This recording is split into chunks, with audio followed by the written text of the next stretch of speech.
அன்னாசி பழம் பாருங்கள், பானையில் தான் வச்சுருந்தேன் மேலே மொட்டை மாடியில். பழம் நல்லா பெருசாகி போயிடும், வெயிட்டு தாங்க முடியாமல் அப்படியே பொழந்துக்கிட்டு வந்துருச்சு செடியிலேருந்து. இது கட் பண்ணி எடுத்து வச்சிடலாம்.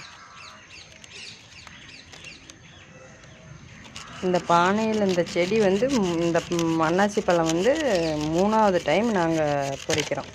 3வது பழம் இது. ஒரு பழம் இப்போ இது 1.5 கிலோ வருங்க. மறுபடியும் இது பழம் சாப்பிட்டு இதுக்கு மேலே இருக்கிறத எடுத்து வச்சோமா வந்துடும்.